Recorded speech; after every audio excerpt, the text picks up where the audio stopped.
mesdames et messieurs. Depuis quelque temps, je regarde les stylos imprimés en 3D. C'est à la fois une question de curiosité, mais aussi de se demander ce que valent ces stylos. Une des rares personnes travaillant sur le sujet depuis quelques années est un Britannique du nom de William Shakoor avec les Titan Pens, les stylos Titan. Il n'y a à ma connaissance qu'une seule manière de le contacter, c'est par Instagram. Alors, il y avait pas mal de photos à regarder. Ça n'était évidemment pas facile de toujours tout comprendre, mais je voyais une belle évolution à travers le temps et les derniers stylos me tentaient bien. J'ai alors pris contact avec Monsieur Shakoor et il m'a bien aidé et guidé pour choisir mon stylo parce que j'avais vraiment beaucoup de questions. Commençons par regarder de plus près, l'emballage, que je trouve très sympa.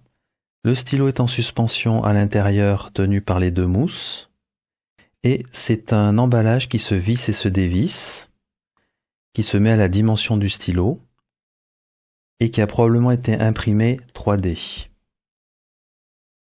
On sort le stylo et on peut revisser. On peut aller jusqu'ici et je trouve ça vraiment très sympa. Ensuite, le stylo. La finition, c'est la finition Black Currant. Il faut noter que c'est le stylo Round et qu'il existe dans cette gamme Round, Torpedo et un Pocket Pen. Il y a aussi d'autres modèles, en particulier des modèles facettés. C'est un piston filler. Nous pouvons voir en orange les joints. Il y en a aussi à ce niveau-là, au niveau du grip. Nous les verrons plus tard. Nous voyons aussi le pas de vis à cet endroit-là du capuchon. Et ici le bouton du piston filler. C'est un noir qui est normalement translucide, mais avec le temps, il a tendance un petit peu à devenir opaque. En particulier, le fait d'avoir activé le piston à de nombreuses reprises fait que la zone à l'intérieur devient opaque et progressivement, le stylo devient complètement opaque petit à petit. Personnellement, ça ne me dérange pas du tout. Je trouve surtout globalement la finition très jolie. Le toucher est très agréable. Et il faut juste être lucide que le stylo s'opacifiera progressivement avec le temps. Je vais ouvrir le capuchon. Je vais tout de suite tuer le suspense. Il ne faut qu'un quart de tour pour ouvrir. C'est quasi immédiat. Le stylo tient bien quand il est fermé, pas de problème, il n'y aura pas d'ouverture sauvage. Et la raison pour laquelle c'est très efficace, c'est qu'on a un pas de vis qui est très large, et il est à ce niveau-là aussi. Ça ne gêne pas du tout pour écrire, je tiens à le dire tout de suite, et c'est très très doux à cet endroit-là. Ce n'est pas du tout gênant. Nous avons ici le piston, le bouton du piston. J'ai juste un petit peu régressé le piston au niveau du corps pour que ce soit bien doux. Ça fonctionne très bien. Je n'ai aucun problème avec ce piston. Nous notons, il y a beaucoup de pas de vis à cet endroit-là. Donc cette zone est assez sécurisée. Nous avons une très belle plume 8 en titane Bock. Vous voyez de plus près aussi les pas de vis. Et au niveau des joints, c'est très bien fait aussi. Donc nous avons bien entendu un joint ici et les deux joints pour le piston. Mais ça ne s'arrête pas là. Il ne devrait pas y avoir beaucoup de soucis d'encre et d'écoulement. Nous avons un joint à cet endroit-là ici, pour l'arrière du housing. Et nous avons un autre joint. Alors pour remonter la plume, il vaut mieux le laisser ici, parce que il y a une zone pour accueillir le joint à cet endroit ici. Donc il suffit juste de pointer le stylo à cet endroit-là, de pousser et le joint automatiquement va intégrer sa zone à la fin. Voilà, sauf que celui-là est un petit peu remonté. Je vais passer ici. Voilà, donc en partant d'ici, ça va bien fonctionner. Voilà, le joint s'est mis à sa place de manière impeccable. Et donc il n'y a même pas besoin de serrer plus que ça. Il y a des joints partout. Pas de souci. Donc tout est bien pensé au niveau de ce stylo. J'apprécie beaucoup la fermeture du capuchon qui est vraiment instantanée. Le piston fonctionne très bien. Globalement, il n'y a pas grand-chose à dire. Sinon, n'oubliez pas que ça ne restera pas translucide, ça deviendra plutôt opaque. Pesons le stylo. Poids total 37 grammes.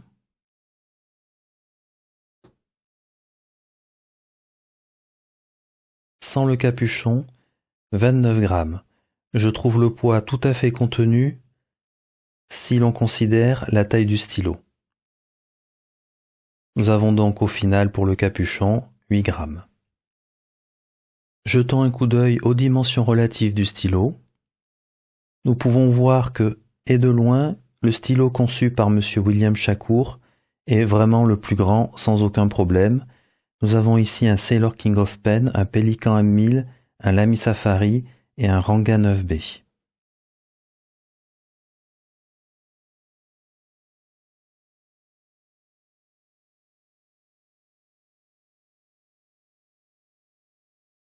Tous les capuchons ont maintenant été retirés et ceci nous permet de vérifier que le stylo Titan est toujours le plus grand, talonné maintenant par le Ranga 9B, le Pelikan M1000 et un petit peu en retrait le Sailor King of Pen et le Lamy Safari. Même lorsqu'on oublie la plume parce que la plume 8 est assez longue, on voit que même au niveau du grip, le stylo conçu par M. Shakoor reste et de loin le plus long. Passons maintenant au fait de poster le stylo. Alors ce stylo poste, il n'y a aucun problème, mais est-ce que ça a un intérêt? Absolument pas. Vous avez déjà vu qu'il était assez long. En mettant le capuchon à l'arrière, non seulement il devient extrêmement long, mais en plus vous pouvez activer le piston. Donc, bien entendu, autant ne pas le poster, ça n'a pas vraiment de sens. Maintenant, pour regarder un petit peu la taille du grip, je vais mettre le Sailor King of Pen à côté et le Pelikan M1000. Et je vais vous montrer ça.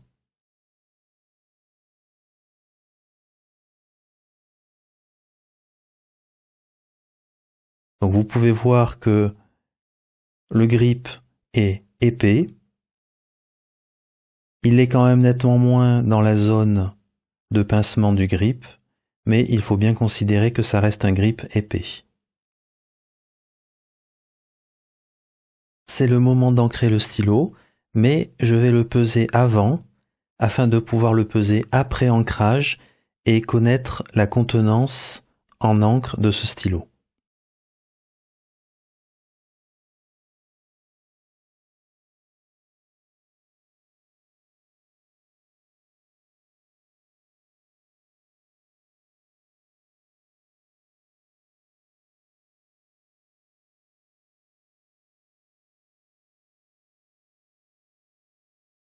Nous sommes donc sur 4 ml d'encre, c'est une belle contenance.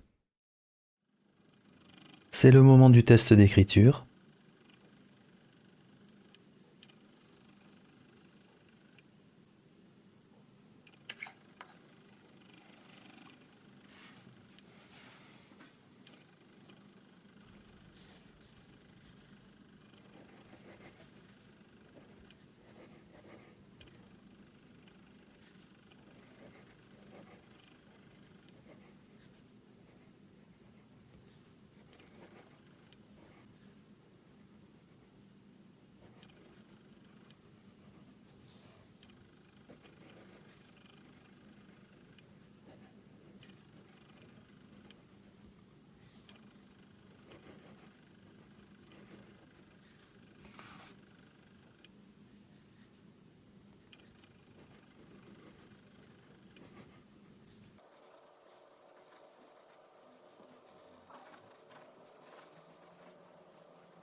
c'est le moment de la conclusion. Qu'est-ce que j'ai aimé? Tout d'abord, le stylo est très bien fait. Il n'y a vraiment pas de problème de ce côté-là. Le matériau est plaisant, tant au niveau du toucher que de l'aspect. Au niveau du capuchon, quand on dévisse et qu'on revisse, c'est hyper rapide, c'est très bien fait, ça fonctionne vraiment excellemment bien. Du côté du grip, c'est très confortable. J'aime beaucoup. Du côté du poids, si on regarde la dimension du stylo et qu'on sous-pèse, eh bien, c'est léger, il n'y a aucun problème. La capacité de l'encre, eh bien, je vous laisse voir par vous-même, 4 ml, c'est énorme. J'aime bien aussi les joints orange, ça donne un petit côté un petit peu plaisant, un petit peu coloré, ce qui est pas mal. Au niveau de ce qu'on pourrait appeler les fuites d'encre possibles, eh bien, c'est très bien fait au niveau du stylo. Il y a un joint ici, un joint ici. C'est aussi jointé à cet endroit-là, et bien entendu le piston. Grosso modo, il y a des joints qui protègent un petit peu partout. Donc je dirais que c'est vraiment très bien fait aussi de ce côté-là. Le piston est ok, pour moi ça reste un piston assez standard. C'est bien d'avoir une petite partie qui doit probablement être en laiton, j'imagine. En tous les cas, ça remet un petit peu de couleur, c'est bien aussi. La plume, bon, c'est une plume absolument exceptionnelle, hein. C'est une plume en titane 8 de chez Bock. C'est une plume qui fonctionne extrêmement bien. Et personnellement, j'aime bien les plumes en titane, ce qui tombe bien. Pour moi, ce stylo, il a été fait avec vraiment une attention à tous les détails. Et ça, c'est vraiment très bien. Du côté de ce que je n'ai pas aimé, alors il n'y a qu'une seule chose. Je dirais, je dois le mentionner. Pour moi, ce n'est pas un problème, mais c'est important de le mentionner. Et vous allez le comprendre. Je vais vous montrer le capuchon. Si vous regardez le capuchon, il est devenu trouble à ce niveau-là, mais il est resté relativement transparent à ce niveau-là. Je pense que vous le verrez à la caméra. Et ça vient du fait que, comme j'ai nettoyé le stylo, j'avais de l'eau à l'intérieur du capuchon et j'ai passé un Kleenex pour essuyer. Et du coup, ça a rendu trouble la partie qui est là. Et comme le Kleenex n'est pas allé jusqu'au bout à cet endroit-là, eh bien cet endroit-là est resté relativement translucide. Alors que là, maintenant, c'est troublé. Et ça a été un petit peu la même chose avec le piston. Le fait que le piston aille au niveau du corps a rendu trouble en fait toute la zone du corps qui est ici, sauf un petit endroit parce que le piston ne descend pas jusqu'à cet endroit-là, ici. Donc là, vous ne le voyez pas parce qu'il y a l'encre. Ici, ce n'est pas encore trouble. Et sur tout le reste de la partie, c'est trouble. Alors moi, ça ne me gêne pas parce que de toute façon, le stylo finira complètement, entre guillemets, trouble, un petit peu opaque, on va dire. Mais pour certains, peut-être que d'autres préféreraient avoir quelque chose de vraiment translucide. Mais au final, je pense que ça finira, quoi qu'il arrive, toujours un petit peu opaque. Donc je pense que c'est important à mentionner. Alors, c'est pas des rayures, etc. C'est juste que le matériau est un petit peu moins lisse à l'intérieur. À l'extérieur, je n'ai pas observé du tout ce problème-là. Le matériau est resté parfaitement lisse à l'extérieur. Il ne s'est pas troublé du fait qu'on le touche ou qu'on passe un chiffon dessus. Donc c'est vraiment uniquement à l'intérieur du stylo que ceci s'est produit. Enfin, je dois mentionner un dernier point, c'est bien entendu la dimension du stylo. C'est un stylo quand même d'une belle dimension. Il est vraiment assez grand, vous avez pu le voir durant la vidéo. Je ne le classerai ni dans ce que je n'aime pas, ni dans ce que j'aime. Ça va dépendre énormément des gens, s'ils aiment bien un stylo plutôt grand, ou un stylo plutôt petit, plutôt fin, plutôt épais, etc. Mon avis global est que nous avons ici un stylo vraiment très réussi, et M. Chakour a réellement apporté une grosse attention à beaucoup de détails. Techniquement, il n'y a vraiment pas grand-chose à lui reprocher. Le stylo est très confortable à l'écriture et la plume excellente. En marge de tout ceci, je trouve toujours qu'une nouvelle approche pour fabriquer des stylos est intéressante. et surtout quand ça donne d'aussi bons résultats. Je vous remercie pour votre attention et à bientôt.